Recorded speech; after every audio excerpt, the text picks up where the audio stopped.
J'ai cru que déménager ici serait un nouveau départ pour nous deux, mais... Apparemment, ma femme avait besoin d'une version dégradée de moi-même pour s'intégrer. Nous avons emménagé il y a 3 semaines. Nouvelle ville, nouvelle appartement, tout était neuf. Vous connaissez ce genre de quartier où l'on a l'impression que même les chiens ont un meilleur patrimoine génétique et un compte en banque plus fourni que le vôtre? Oui, ce genre de quartier chic à Boulogne-Billancourt. Ce n'était même pas son idée à elle. C'est moi qui ai trouvé l'appartement. J'ai géré le bail. J'ai passé 2 week-ends à monter des meubles dont les notices avaient clairement été rédigées par quelqu'un qui détestait l'humanité. J'ai réglé les problèmes de stationnement, EDF, la fibre. Toutes ces corvées d'adultes ennuyeuses qui ne deviennent visibles que lorsqu'elles ne fonctionnent pas. Elle n'avait qu'à y vivre, tout simplement.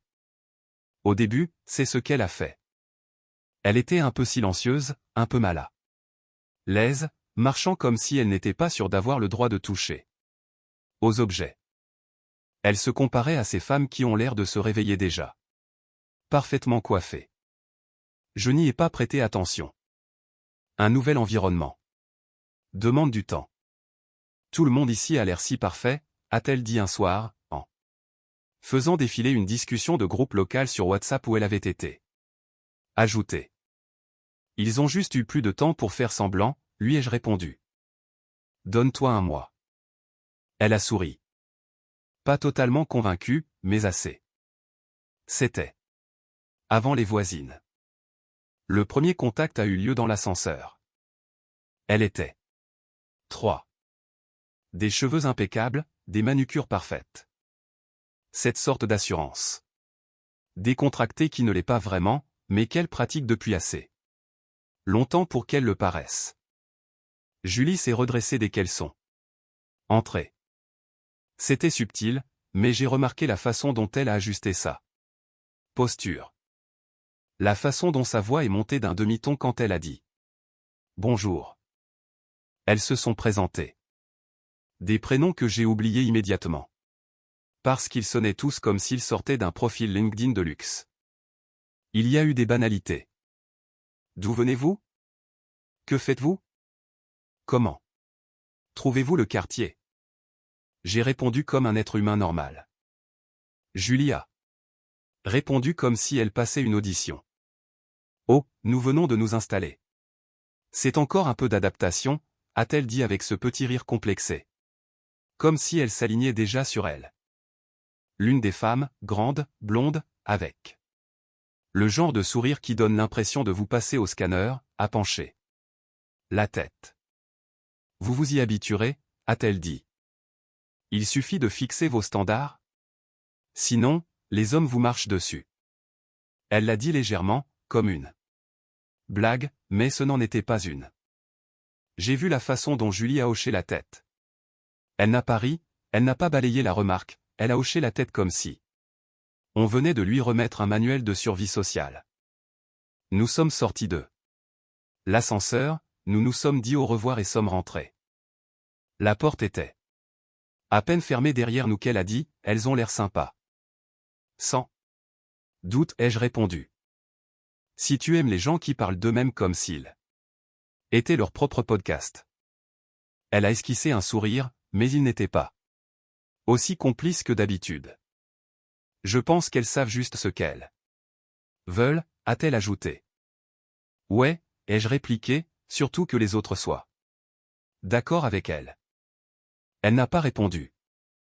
Cela aurait dû être mon premier indice. Les jours suivants, elle n'arrêtait pas de les croiser. Un café en bas. Des discussions rapides dans la cour, quelques invitations à passer prendre un verre qui sonnait décontracté mais ne l'était clairement pas. Et lentement, les choses ont commencé à changer. Rien de dramatique, juste de petites retouches. Nous discutions et si je disais quelque chose, elle intervenait, ce n'est pas exactement comme ça que ça s'est passé. Ou alors je faisais une blague. Quelque chose de bête mais qui nous appartenait. Quelque chose qui, d'habitude, la faisait rire. Et elle disait, il croit encore que.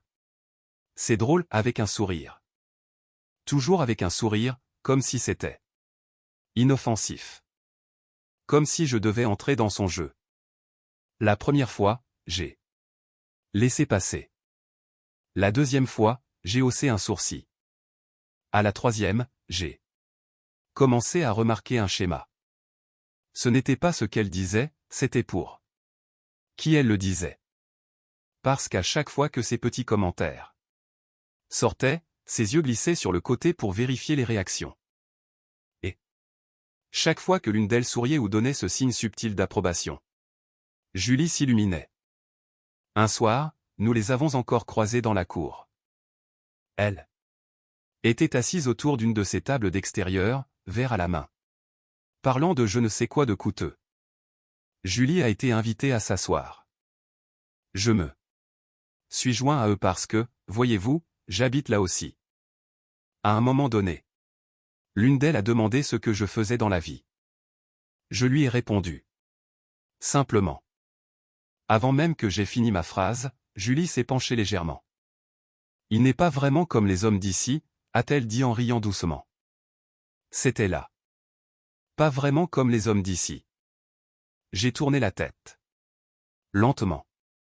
Pas assez pour faire une scène, juste assez pour la regarder. Elle n'a pas soutenu mon regard. Elle regardait déjà les autres, en attente. L'une des femmes a haussé un sourcil. Dans quel sens? A-t-elle demandé.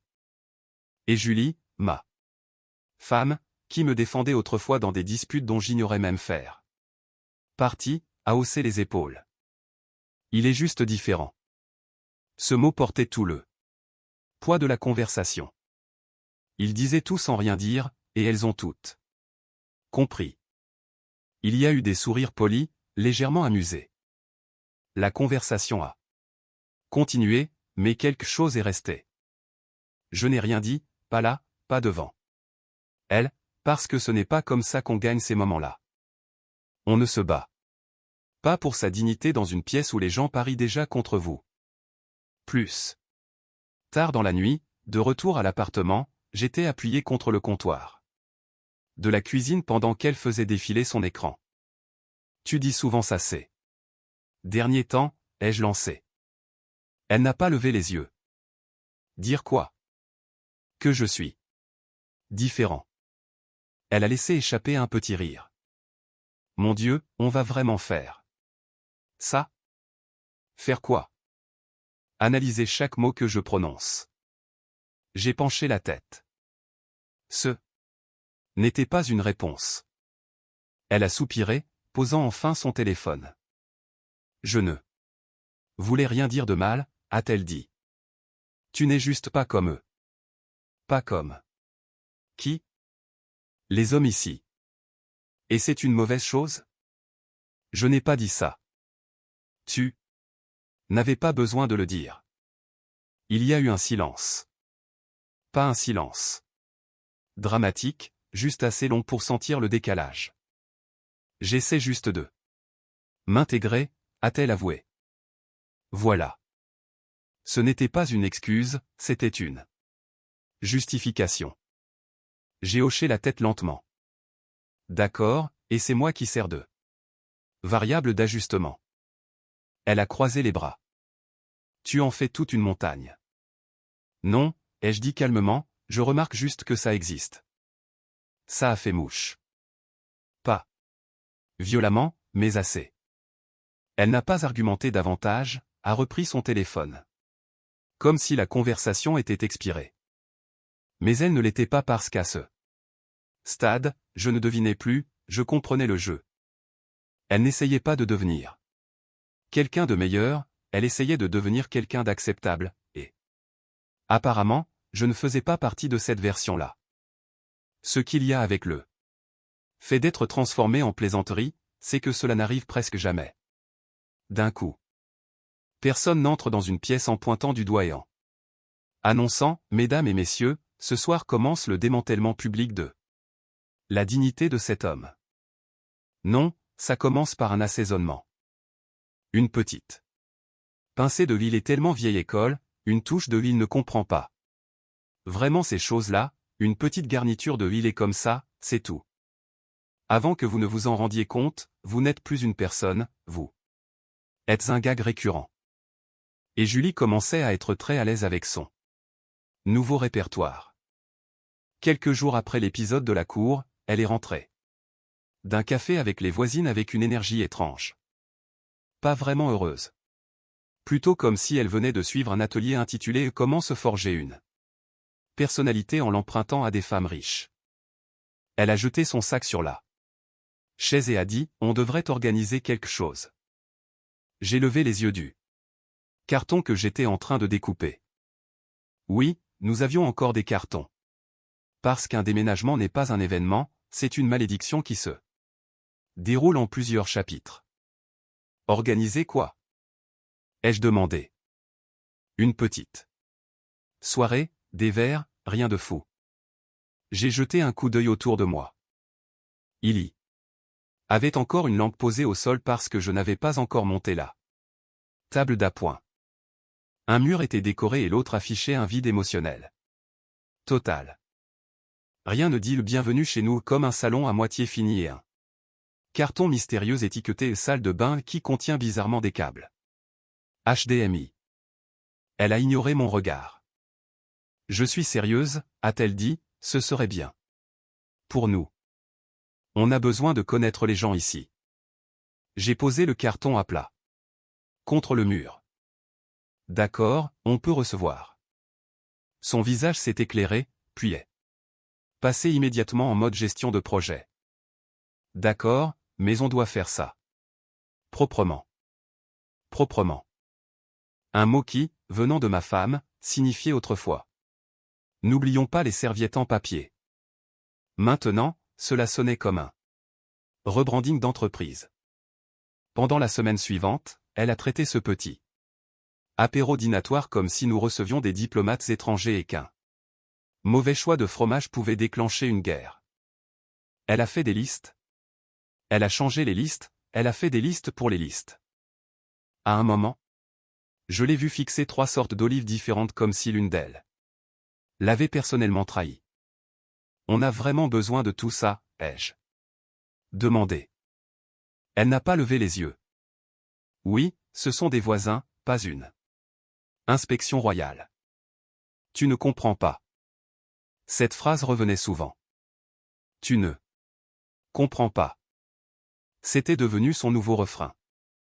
Je ne comprenais pas la nourriture, je ne comprenais pas le ton, je ne comprenais pas les gens. Je ne comprenais pas qu'ici, apparemment, le vin devait avoir une histoire et pas seulement avoir un goût de quelque chose qu'on n'utiliserait pas pour décaper de la peinture. 2 soirs avant la fête, elle était dans notre chambre pendant que j'essayais une chemise. Une chemise que je possédais, que j'avais portée souvent. Sans provoquer de panique publique. Elle la regardait comme si je m'étais enveloppé dans un ticket de caisse de station-service. Peut-être pas celle-là. J'ai regardé mon reflet. Qu'est-ce qu'elle a? Elle est juste un peu trop décontractée. Elle a des boutons. Un haut de pyjama aussi. Je l'ai fixé. Cette comparaison a piqué plus qu'il n'aurait fallu. Elle s'est dirigée vers le placard et a commencé à chercher. Mais la bleue marine. La bleue marine me donne l'air de quelqu'un qui va refuser un prêt bancaire à quelqu'un. Elle fait propre. Celle-ci est propre. Elle fait plus poli. Poli, ai-je répété. Génial, je vais essayer de refléter la lumière. Elle n'a pas ri. C'était une autre chose, mes blagues n'étaient plus des blagues pour elle. C'étaient des inconvénients. Elle a sorti la chemise bleu marine et me l'a tendue. Et évite peut-être de faire trop de commentaires demain. Quels commentaires? Tu sais, tes remarques sarcastiques. J'ai cligné des yeux. Tu m'as épousé de ton plein gré. Je sais. Tu m'as rencontré comme ça. Oui. Mais parfois tu es un peu trop. Trop de quoi? Elle a soupiré. Ne rends pas les choses bizarres, c'est tout. Là, je me suis arrêté. Pas parce qu'elle criait, mais parce que c'était dit avec désinvolture. Comme si elle ne se rendait même pas compte de ce qu'elle venait de dire. Comme si j'étais un chien instable dont elle espérait qu'il n'aboierait pas sur les invités. J'ai pris la chemise et l'ai posée sur le lit. Défini bizarre. Elle a levé les yeux au ciel. S'il te plaît, ne commence pas. Non, ça m'intéresse. Bizarre comme avoir des opinions. Bizarre comme exister sans correspondre au catalogue du mari idéal du quartier. Ce n'est pas ce que je voulais dire. C'est en train de devenir ta phrase préférée. Elle m'a regardé durement. Je te demande juste d'être normal pour une soirée. J'ai ri. Normal? Intéressant. Tu sais ce que je veux dire? Je ne pense vraiment pas que tu saches ce que tu veux dire. Elle a croisé les bras. Tu es sur la défensive. Non, je dis que je suis mis en garde dans ma propre chambre. Cela l'a fait taire une seconde. Son visage s'est adouci, juste assez pour se donner le rôle de la personne raisonnable. Je veux juste que la soirée se passe bien. Alors essaie peut-être de ne pas me traiter comme un fardeau. Sa bouche s'est ouverte, refermée, puis elle a détourné le regard. Je ne te traite pas comme un fardeau. J'ai soutenu son regard. Elle le savait, mais le savoir signifiait l'admettre, et l'admettre signifiait se regarder sans le filtre que ses nouvelles amies lui avaient donné. Alors au lieu de ça, elle est retournée dans sa zone de confort, les détails, les assiettes, les verres, les bougies, la musique, tout sauf la vérité. Le soir de la fête, elle s'est métamorphosée. Elle a fait une performance. Elle se déplaçait dans l'appartement comme l'animatrice d'une émission de décoration où chaque coussin a une signification émotionnelle. La nourriture était disposée sur des planches, pas des assiettes. Des planches, parce qu'apparemment le fromage devient plus riche quand on le pose sur du bois. Il y avait des petits bols avec des choses que je ne pouvais pas identifier, des noix, des tartinades, des légumes minuscules qui semblaient sortir d'un jardin de maison de poupées. J'ai aidé parce que je ne suis pas inutile, malgré les récents efforts de branding. J'ai préparé les boissons, nettoyé la cuisine, ajusté les lumières, déplacé les chaises et retiré discrètement l'étiquette de prix d'un vase décoratif. Qu'elle avait oublié. Tu en as raté une, ai-je dit en lui montrant. Elle s'est retournée, a vu l'étiquette et a eu un haut le cœur comme si j'avais découvert un secret d'État. Donne-moi ça. De rien. Elle me l'a arraché et a murmuré, s'il te plaît, pas de blague comme ça ce soir. J'ai souri. Oh. Pardon, le vase écoutait? Elle m'a lancé ce regard. Ce regard que les femmes lancent quand elles ne sont pas assez en colère pour déclencher une dispute. Mais qu'elles sont en train de remplir des dossiers administratifs dans leur tête. Puis la sonnette a retenti. Tout son visage a changé. Chaleur instantanée, charme immédiat, une version d'elle-même qui attendait apparemment. En coulisses. Salut, a-t-elle chanté en ouvrant la porte. Les voisins sont entrés un par un. La blonde de l'ascenseur, Chloé. Il y avait Sandrine, qui avait l'énergie de quelqu'un qui dit il faut qu'on refasse un point sur nos relations personnelles, et Léa, qui semblait douce au début jusqu'à ce qu'on réalise qu'elle souriait le plus fort quand quelqu'un d'autre était mal à l'aise. Leur mari était là aussi. Des hommes soignés, des montres rutilantes, des chaussures chères. Le genre de gars qui tiennent leur verre par le pied et disent des choses comme on regarde pour une propriété en Normandie. Comme si le reste d'entre nous devait applaudir. J'ai serré des mains, je me suis présenté. Un comportement humain normal. Le mari de Chloé, Benoît, m'a toisé en une demi-seconde et a décidé ce qu'il avait à décider. Sympa chez vous, a-t-il dit. Merci, ai-je répondu. Je n'ai hurlé que dans un seul placard en le montant. Il m'a fixé. Léa a ri. Les yeux de Julie ont flashé vert. Moi comme un signal de détresse. Trop tard, la blague était déjà sortie. Les gens se sont installés. Au début, tout allait bien. Il y avait de la musique, le tintement des verres. Julie flottait entre les invités, rayonnante sous toute cette attention.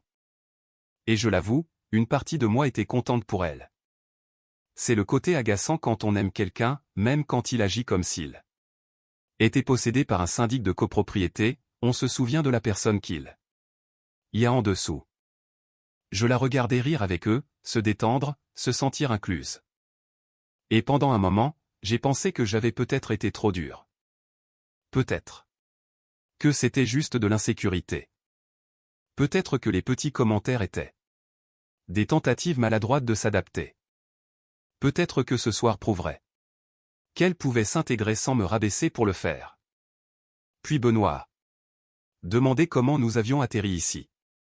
J'ai commencé à répondre, eh bien, on cherchait depuis un moment, j'ai trouvé cette annonce un peu par hasard, en fait. Le propriétaire était. Oh, il présente ça comme si c'était stratégique, a coupé Julie en souriant au groupe. Il a vu une cuisine correcte et une place de parking et il a crié victoire. Petit rire général. Je l'ai regardé. Elle a continué. C'est moi qui ai dû réfléchir pour savoir si le quartier correspondait vraiment à ce qu'on voulait.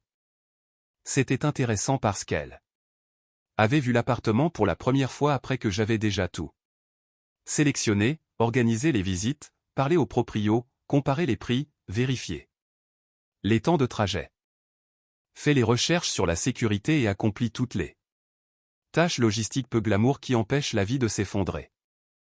Mais bien sûr, elle avait regardé la crédence et avait spirituellement approuvé le code postal. J'ai souri. C'est vrai, ai-je dit. Je me suis juste occupé du bail. Des paiements, des charges, d'Internet, du camion de déménagement et des meubles. Elle a courageusement jugé l'ambiance. Il y a eu un temps mort. Léa a ri la première, puis Sandrine. Chloé a souri dans son verre. Le visage de Julie s'est crispé. Pas beaucoup, mais je l'ai vu. Bien. Un petit rappel, je n'étais pas un meuble, je pouvais parler. Après cela, les choses se sont rééquilibrées pendant quelques minutes. Les gens ont ri, sont passés à autre chose, ont entamé d'autres discussions. Quelqu'un parlait de voyage, un autre de travail, le bruit de fond habituel de gens essayant de paraître assez intéressant sans rien révéler de réel. Je suis resté présent, sans dominer. Sans me cacher. C'était mon style de toute façon. On n'a pas besoin de dominer une pièce pour y avoir sa place. On a juste besoin de ne pas laisser quelqu'un vous en expulser discrètement. Julie, en revanche, était totalement entrée dans le rôle qu'elle pensait devoir jouer ce soir. Sa posture avait changé, son ton s'était aiguisé. Même la façon dont elle tenait son verre semblait intentionnelle, comme si elle l'avait étudié. Et chaque fois qu'elle parlait, il y avait ce délai d'une demi-seconde avant que les mots ne sortent, juste assez pour vérifier s'ils allaient plaire. À un moment donné, la conversation a dérivé sur les relations. C'est toujours le cas quand les gens sont à court de sujets. Sûr. Sandrine s'est calée dans sa chaise en faisant tourner son verre. Alors, a-t-elle dit en regardant autour de la table, comment se passe la vie de couple ici? C'est différent d'avant. Question légère, ambiance chargée. Chloé a souri légèrement. Léa s'est penchée un peu. Même les hommes se sont tus. Assez pour écouter sans en avoir l'air. Julie a souri. Pas le sourire qu'elle me donne à moi, pas le sourire détendu. Celui-là avait des bords tranchants. C'est Intéressant, a-t-elle dit. J'ai pris une gorgée de mon verre. Intéressant. Bon. Intéressant, a ajouté Benoît, ou intéressant comme si vous étiez encore en train de chercher vos marques. Julie a laissé échapper un rire léger. Oh, on cherche encore nos marques, c'est certain. Elle a jeté un coup d'œil vers moi. Puis est revenue vers eux. Je pense que déménager ici vous force à réévaluer les choses. J'ai penché la tête. Réévaluer quoi exactement? Mais je n'ai pas interrompu. Chloé est intervenue en hochant la tête. C'est normal. Ce quartier a une façon de relever vos standards. Standards. Ce mot tournait en boucle dans la tête de Julie depuis des semaines. Elle a hoché la tête presque instinctivement. Oui, c'est exactement ça. Léa a souri, posant son menton sur sa main. Et les hommes comme lui, c'est courant là d'où vous venez? Et voilà. Net, direct, envoyé comme une curiosité, enveloppé dans juste assez de politesse. Pour passer. Le genre de question qui n'attend pas une réponse, mais qui teste ce que vous êtes prêt à dire tout haut. J'ai senti le changement dans l'air. Pas dramatique, juste cette tension subtile, comme si tout le monde s'était penché d'un centimètre sans bouger. Je n'ai pas regardé ma femme. Je n'avais pas besoin. Je pouvais la sentir décider. Il y a un moment dans ce genre de conversation, un instant minuscule, où soit vous protégez la personne à côté d'eux. Vous, soit vous l'échangez contre de l'approbation. Elle a choisi rapidement.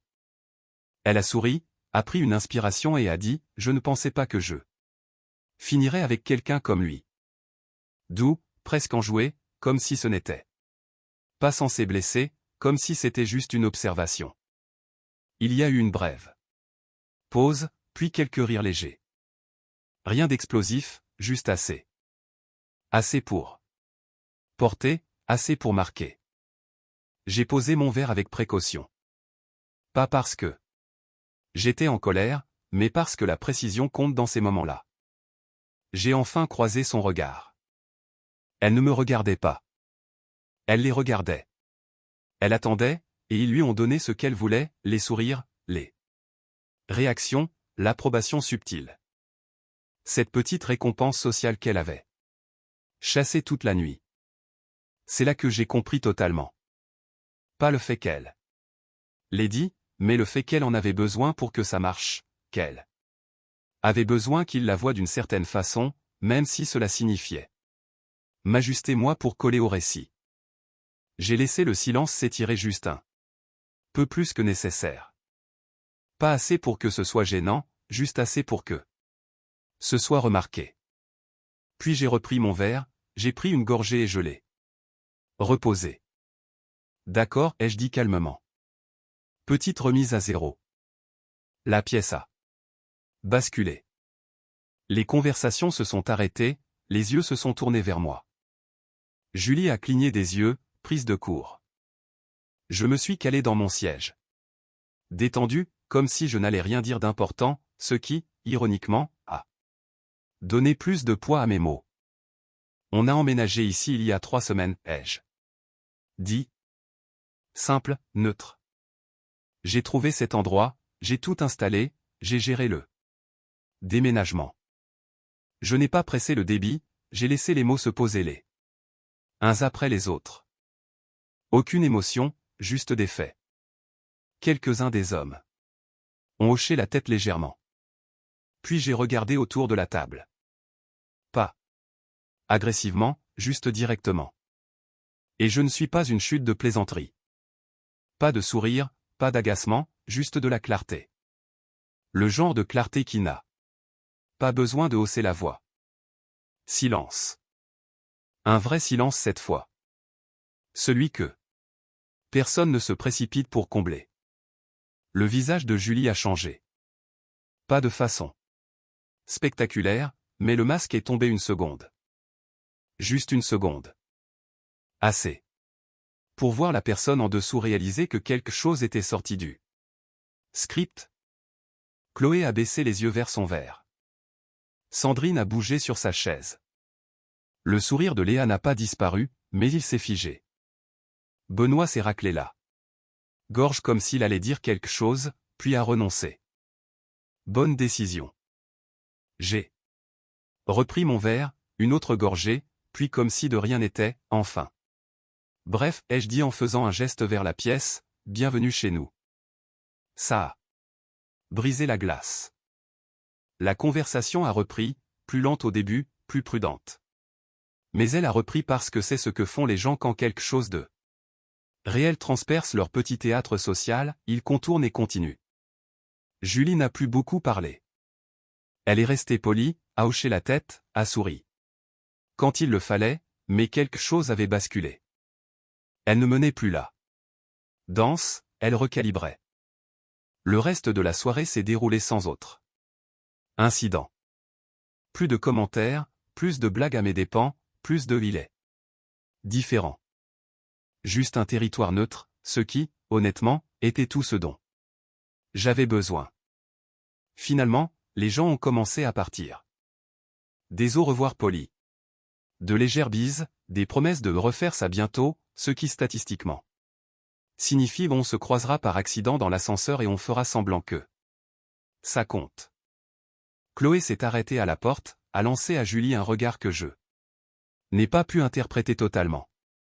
Quelque chose entre l'approbation et la réévaluation. Puis ils sont partis. La porte s'est refermée. Silence. Pas de musique, plus d'audience. Julie se tenait au milieu du salon, les bras légèrement tendus le long du corps. Puis elle s'est tournée vers moi. Tu m'as fichu la honte. J'ai laissé macérer cette phrase une seconde. Bien sûr, c'était sa première réaction. Pas ce qu'elle avait dit, pas pourquoi c'était arrivé. Juste l'image qu'elle avait renvoyée. J'ai hoché la tête lentement. Non, ai-je dit. Je t'ai arrêté. Elle a froncé les sourcils immédiatement. Ce n'est pas ce qui s'est passé. Si. Je plaisantais. Ouais, ai-je dit, ne recommence pas. Elle a soufflé en secouant la tête. Tu as rendu ça gênant. Tu as rendu ça nécessaire. Ça l'a frappé plus fort. Elle a détourné les yeux comme si elle essayait de réorganiser ses arguments. J'essayais juste de m'intégrer. Encore la même phrase, la même justification. Je me suis approché un peu. Pas de façon agressive, juste présent. Alors trouve un moyen de le faire sans que ce soit moi qui paie l'addition. Ses yeux se sont ancrés dans les miens. Celle-là a fait mal parce qu'elle était vraie, et la vérité ne laisse pas beaucoup de place au débat. Elle a croisé les bras, à nouveau sur la défensive. Tu surréagis. J'ai failli sourire. Pas parce que c'était drôle, mais parce que c'était prévisible. Non, ai-je dit calmement. J'ai réagi une fois. Cela l'a calmé. Tu aurais pu m'en parler plus tard, a-t-elle dit. Je viens de le faire. Devant tout le monde. Devant les mêmes personnes pour qui tu as décidé de m'utiliser. Silence, mais cette fois il n'était pas neutre. Il était lourd. Elle a ouvert la bouche, l'a refermée, a regardé autour de l'appartement, les planches de fromage bien disposées, les verres, les détails qu'il avait. Obsédée, comme si elle cherchait du soutien auprès de la décoration. Il n'y en avait pas, parce que rien de tout cela n'avait plus d'importance.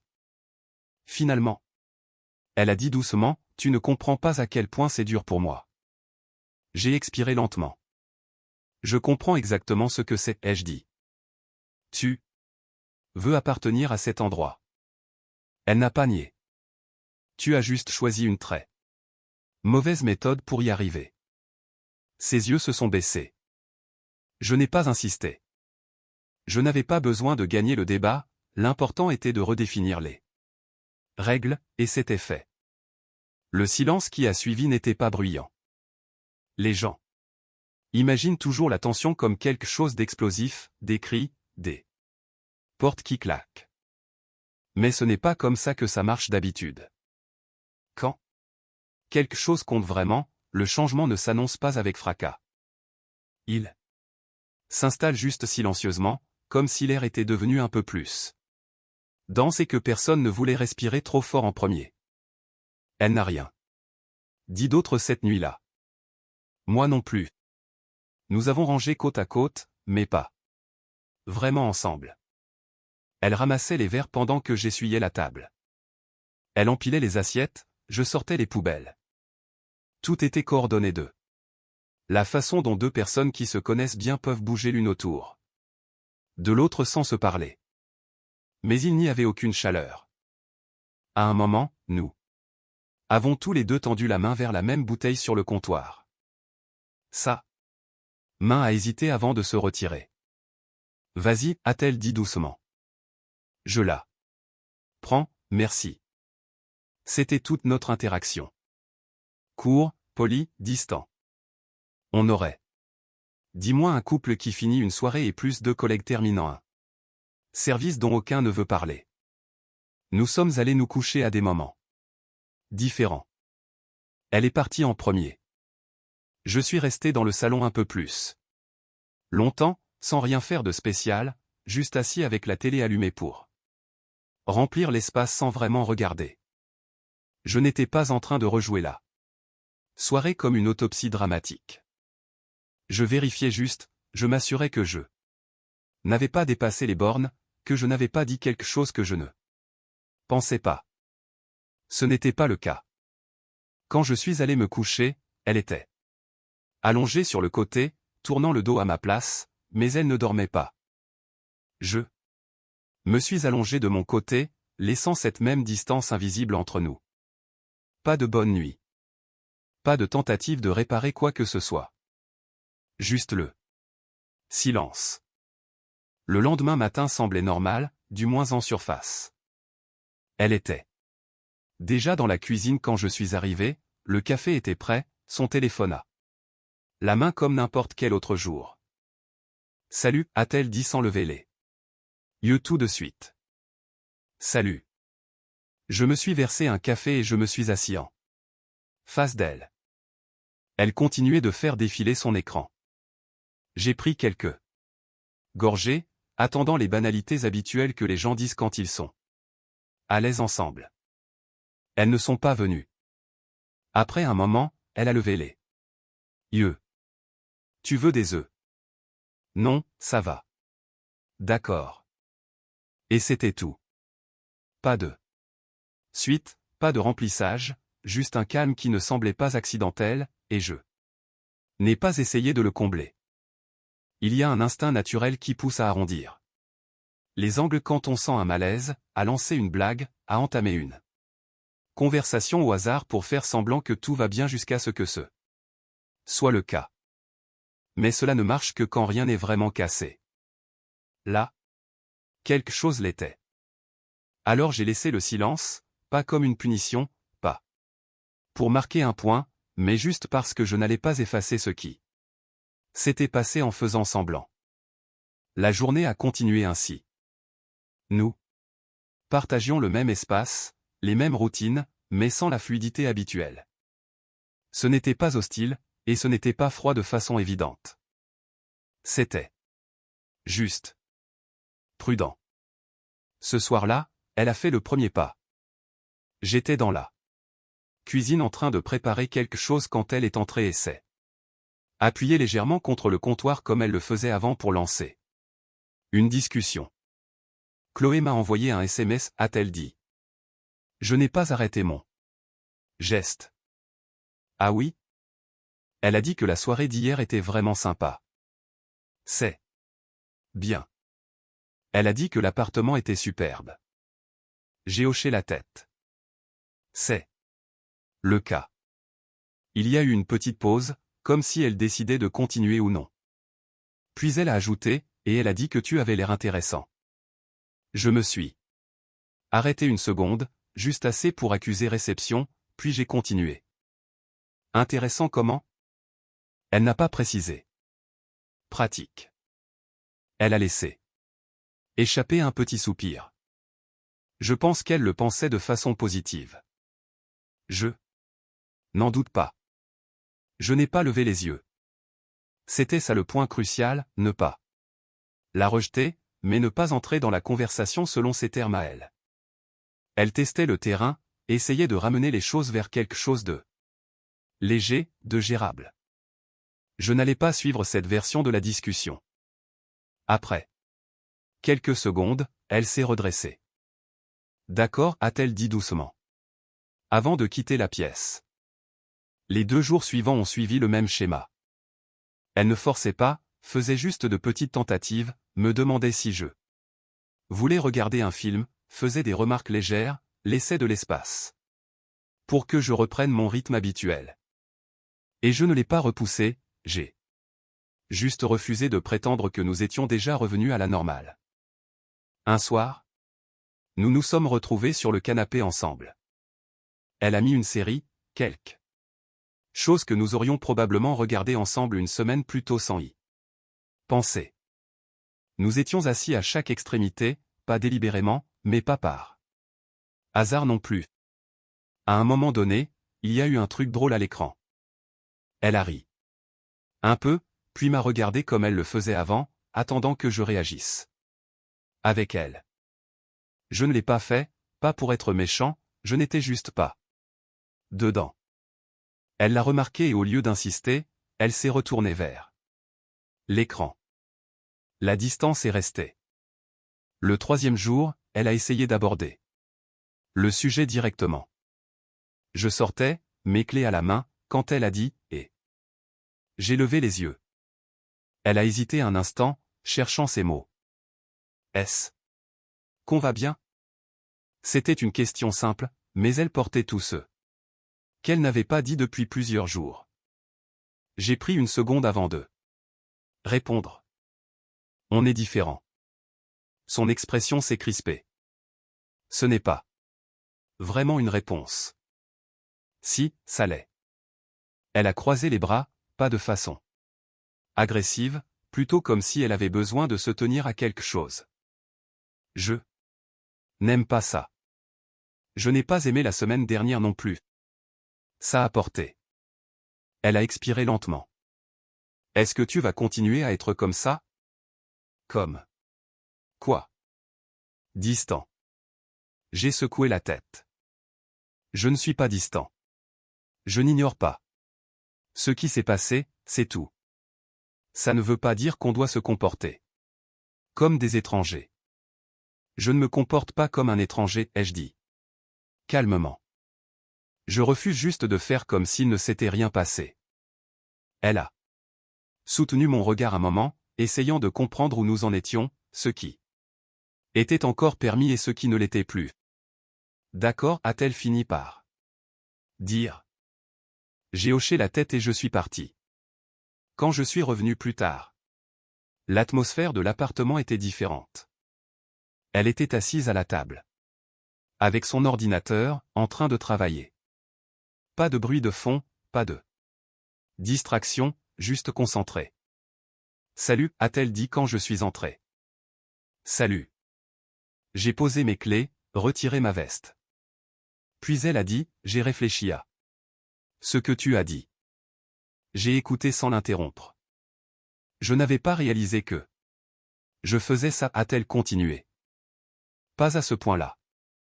Elle m'a regardé fixement, puis a baissé les yeux sur ses mains.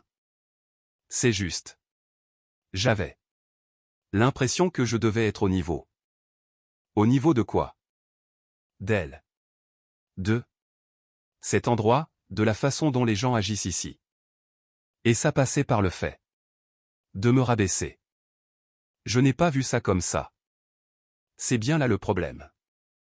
Le silence qui a suivi n'était plus sur la défensive, il était réflexif. Elle a hoché la tête lentement. Ouais. Pas d'excuses, pas de détournement, juste une reconnaissance des faits. Après un moment, elle a dit, je suis désolé. Simple. Direct. Sans mise en scène. Je l'ai regardé un instant, puis j'ai hoché la tête. D'accord. Les jours suivants n'ont pas tout réglé par magie. Il n'y a pas eu de grands moments dramatiques, pas de longues discussions qui a tout remis en place instantanément. Au lieu de cela, les choses ont juste ralenti. Elle bougeait avec plus de prudence, comme si elle réfléchissait vraiment avant de parler, avant de réagir. Pas nerveuse, juste consciente. Et je n'ai rien précipité. Je n'ai pas remis le sujet sur le tapis, je ne l'ai pas testé. J'ai juste fait attention, parce que les excuses ne valent pas par leur son, mais par ce qui change après. Quelques jours plus tard, nous nous préparions à sortir. Elle m'a regardé et a dit, « Tu mets ça ?» La même phrase qu'avant. Je l'ai regardé. Ouais.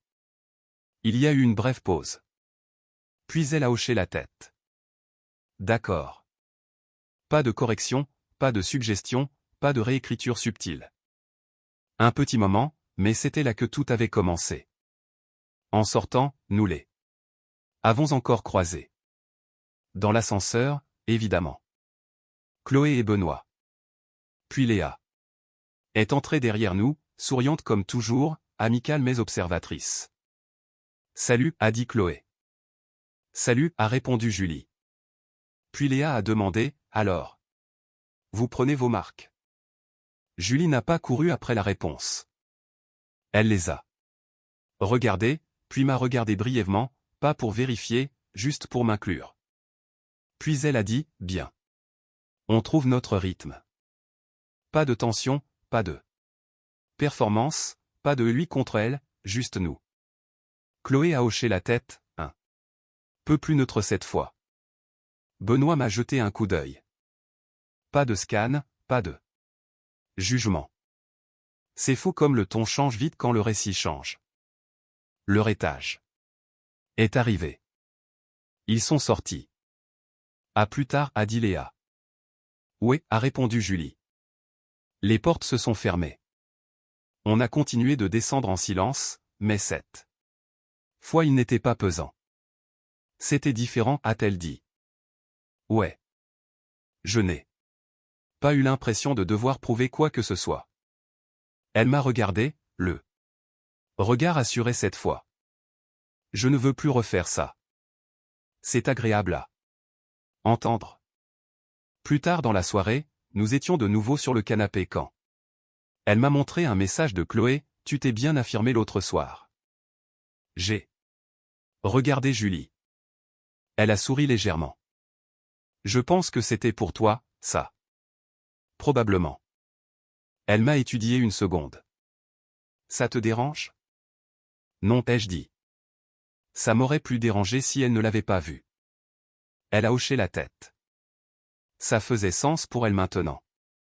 Elle s'est calée contre le dossier, plus calme qu'avant, mais pas tendue. Je n'avais pas réalisé à quel point c'est facile de se faire aspirer par ce jeu, a-t-elle dit. Je ne voulais juste pas me sentir à part. Tu ne l'étais pas. Elle a expiré comme si elle intégrait enfin l'idée. On est resté assis là en silence. Cette fois, ce n'était pas de la distance, c'était partagé. Après un moment, elle a ajouté, « Ils ne sont pas aussi impressionnants qu'ils le pensent. » J'ai failli sourire. Fais attention. Ai-je dit, tu vas perdre ta carte de membre du quartier. Elle a ri. Un vrai rire cette fois. Je pense que je vais survivre. Puis elle m'a regardé à nouveau. Merci. Pourquoi? De ne pas m'avoir laissé faire. J'ai hoché la tête une fois. N'en fais pas une habitude. Je ne le ferai pas. Et cette fois, je l'ai cru. Pas parce qu'elle l'avait dit, mais parce qu'elle l'avait compris. Elle voulait tellement appartenir à ce salon qu'elle en avait presque oublié qu'elle avait déjà une place avec moi. Je ne lui ai pas retiré ça. Nouvelle vie, je lui ai juste rappelé que ma place aussi avait ses règles.